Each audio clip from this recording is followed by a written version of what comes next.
curved area, then I'm asking for the curvature. However, if I'm pinning a blood vessel, I'm asking for the blood vessel.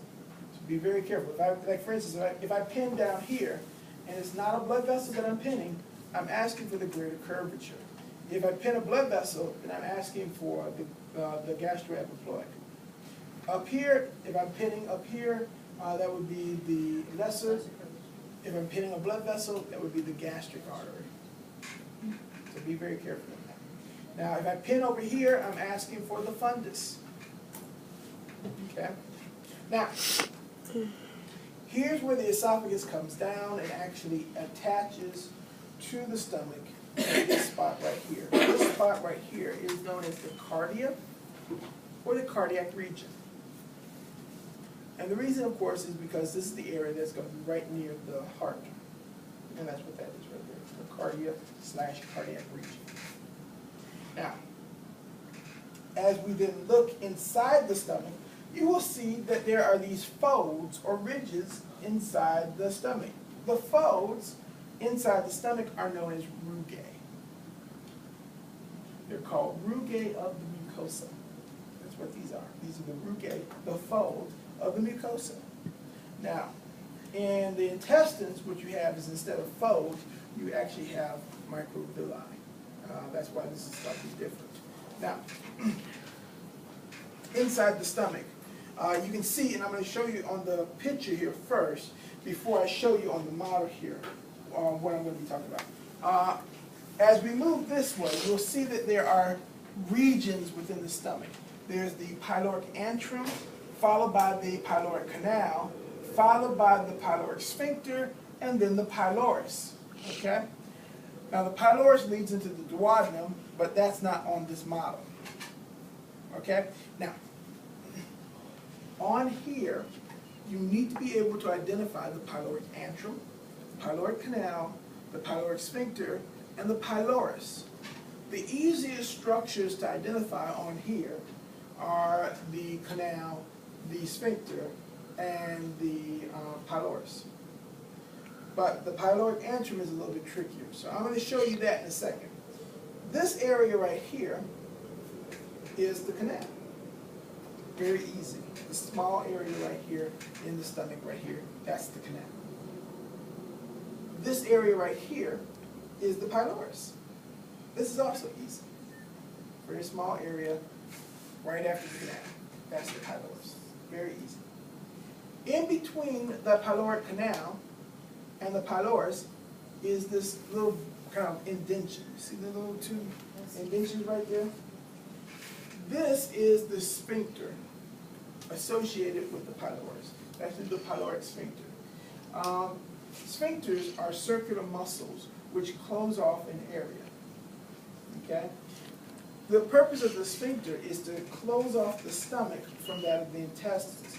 It then relaxes and opens it up so as to allow fluid from the stomach to then travel into the intestines.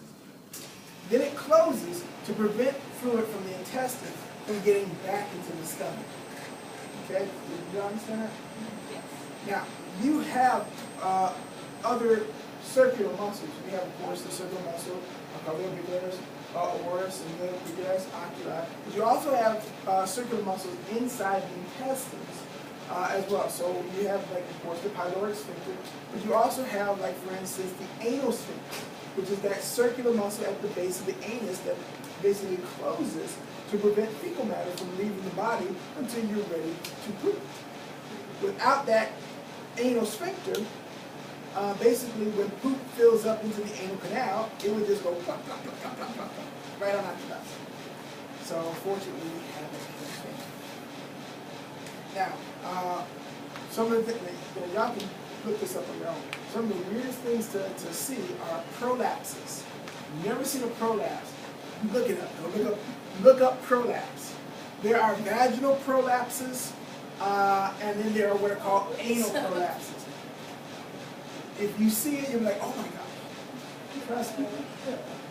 But basically, when you have an anal prolapse, the rectum ends up coming out of the anal canal. So if you see basically the anal canal, part of the rectum coming out through the anal sphincter. Yeah. So. Ew. Yeah, yeah. I talk about the prolapse in lecture when we talk about the rectum. It's basically associated with what's called the Valsalva's maneuver. And I'm going to show you a picture of that. When does it prolapse? Whatever happened? Well, it's usually as a result of a weakening of the sphincter muscle, as well as a weakening of connective tissue, and so it ends up moving outwards as a result of this weakening of the tissue. Usually something severe is caused for prolapse to occur. There you go. All right. Now, here we have the canal.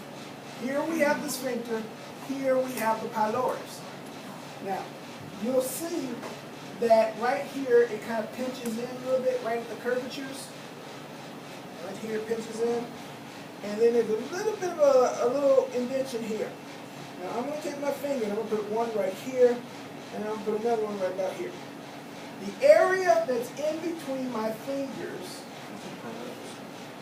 this is the pyloric antrum. The area that is in between my fingers on the stomach, that is the pyloric antrum. Okay?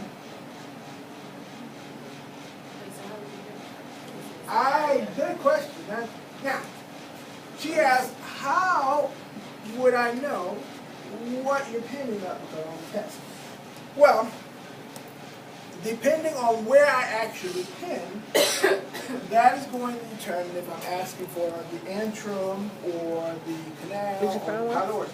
So obviously, if I pin somewhere in here, if I pin somewhere in this area here, I'm asking for the antrum. If I pin somewhere in here, I'm asking for the canal. If I pin here, I'm asking for the sphincter. And if I pin here, I'm asking for the pylorus.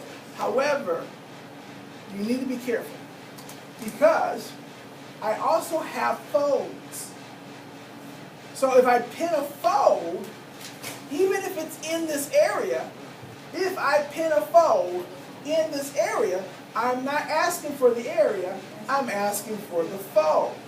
So make sure that I'm not pinning a fold before you answer your question. Because if I pin a fold, I'm not asking for the antrum, I'm asking for the rugae. Okay? Make sure you know that. What's the name of the thing that connects? That's not a rugae, that's a something, but it has an E at the end. It like it's so something like that. Raphe. Oh, that's raphe. Okay. Yes. Oh, sorry. All right. You need to be able to identify the greater omentum and the